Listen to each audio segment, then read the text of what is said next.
Ay, nandito po pala kayo. Sige po, pasok. Itutour ko po kayo sa aming Istana Bailon Resort. Welcome po. So dito sa resort namin, meron kaming, pagpasok ninyo, bubungad na ang aming private gated na parking. So lahat ng guests namin, dito sila nagpa-park. So yan, safe naman tong parking na to kasi gated naman siya at sinasarado namin siya ng gabi. So ito yung napakaluwang naming parking. Tapos lahat naman sila dito. As pag-enter nyo pa lang dito sa aming resort, talagang yung mata nyo is marerelax na kasi mapipik nyo na yung beautiful beach ng Wacon, Candelaria, Zambales. So yan, mamaya natin ipapakita yung beach at saka swimming pool area. Dito, sobrang laki ng aming parking area. Yan, kasyang-kasya lahat ng aming guests dito. Pagkatapos, dito naman, mayroon rin kaming mineral water station. Dito na yung para sa aming guests para hindi na sila lalabas. And we have also common kitchen sa katabi niya para sa mga guests na gustong magluto ng kanilang food kasi dito sa Zambales, pwede kang pumunta sa mga public market which is, ang pinakamalapit is Santa Cruz Public Market or Candelaria. At marami ring kasi malapit kami sa Fisherman Village, so marami ring nagtitinda dito ng mga freshly catch na mga isda. So kung sa mga guests namin later on or in future, kung gusto nyo ng fresh na isda, sabihan nyo lang kami. Nandito lang yung mga aming mangingisda para mag-offer ng mga fresh na isda, syempre. So yon. So dito rin, kapag nandito na kayo, syempre ang una natin gagawin is mag-register. Ito yung aming reception area. Nandyan yung si Miss Hazel para i-assist kayo. So bali ang check-in natin dito is 2 o'clock at ang check-out natin is 12 noon. Ayan. Pero medyo maluwag naman kami kung wala namang susundan ng mga guests is pwede mag-extend ng 1 or 2 hours yon. Basta walang susundan lang. Yan.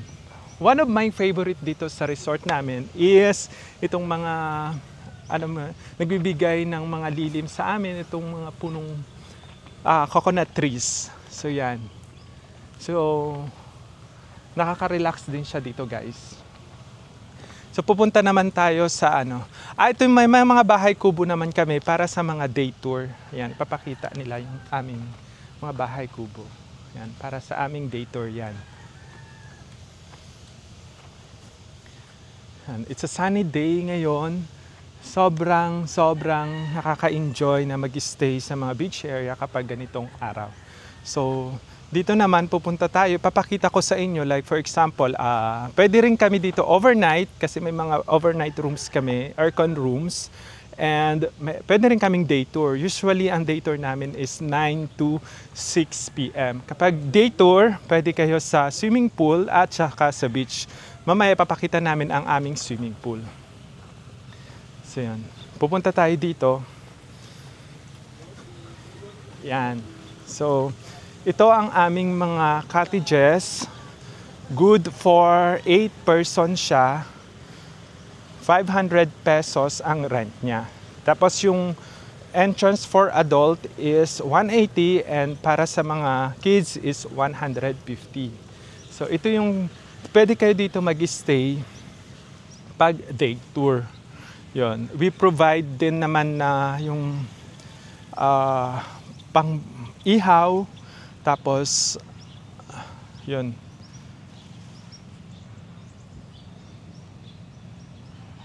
So yun. Sa gabi din dito maganda kasi of this flickering lights. Flickering lights.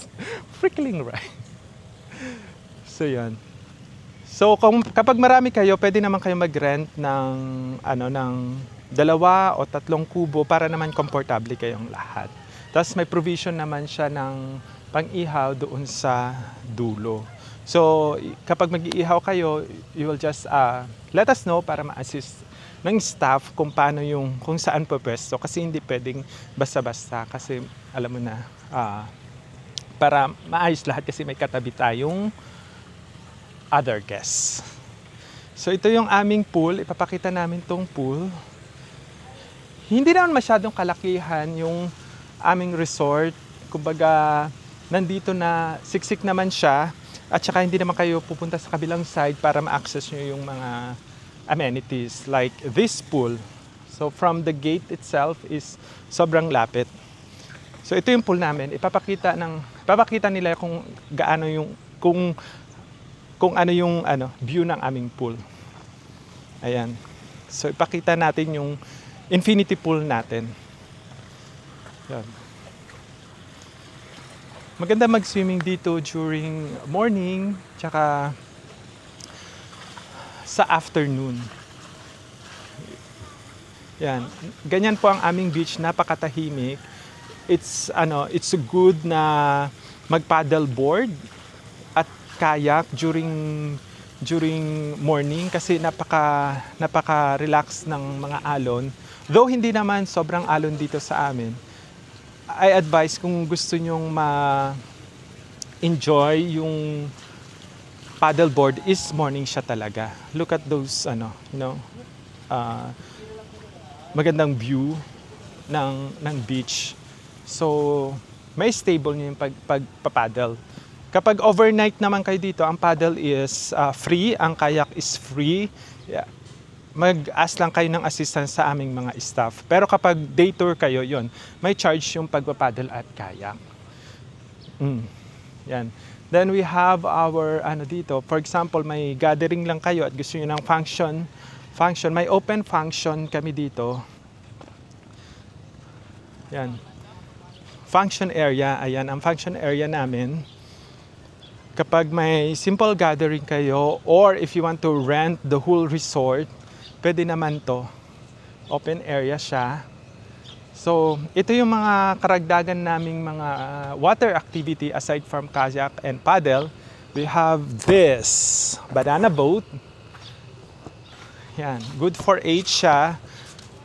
So, yan, maganda to kapag sa afternoon kapag maalon para mas exciting. And ang newest na water activity namin is itong water gyro. Ito talaga yung pang if you are looking for masyadong nakakakaba na rides. Ma-excite ka talaga, alam mo yun, yung masasabi mo na tama na, ganon. Ito yon. So water gyro, available na rin siya dito sa Istana Bailon Resort na pwede nyong gawin. Yan. So, itong part ng resort is mostly sa mga amenities namin. Sa swimming pool, parking area, sa mga day tour, sa function hall. Dito naman sa kabilang side, sa facing the beach, sa right side is ang aming mga rooms na aircon rooms, itong smaller room. Ililink ko mamaya yung video regarding sa room tour ng mga rooms namin na ito is ang aming regular room na good for 4 siya. And then ang aming family room naman is good for 12 to 14 packs naman siya. So yun. So lalabas tayo ng beach para ipapakita ko sa inyo kung ayaw nyo ng swimming pool, dito tayo sa beach. Yan.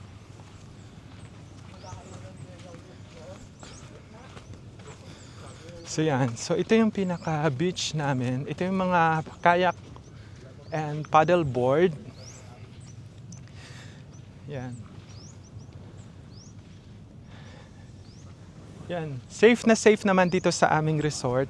At ito yung aming volleyball, beach volleyball. Available naman to, free of use naman siya. I-approach nyo lang yung mga staff para sa bola. And then, ang pinaka-sand ng aming resort is grayish siya, grayish na super fine sand siya. Kahit maglaro ka ng volleyball dito at matumba-tumba ka or habulin mo ang bola is walang problema, hindi ka masusugatan. So we have also our boats here para sa aming island tour. Ang island tour namin is para sa Hermana at as you can see sa background ko, this is the Putipot Island. Pero sarado siya ngayon. But do not worry about that kasi we have another island which is Hermana Minor. Hermana Island. Ang Hermana is a 45 minutes boat ride. So meron rin kaming mga boats kung gusto nyo. Usually we advise like 8 a.m. na alis kasi it's around 4 to 5 hours yung ma-spend nyo na time sa pag-island tour.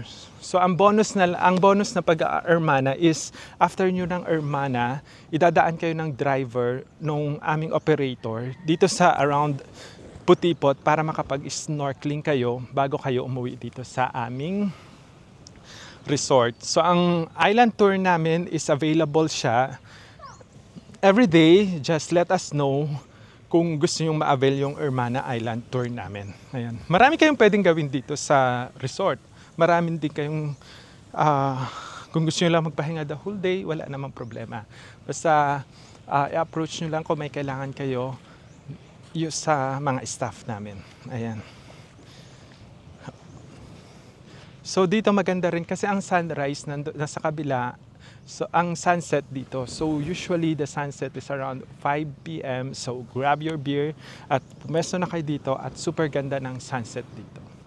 At yun, sana bumisita kayo dito sa Istana Bailon Resort.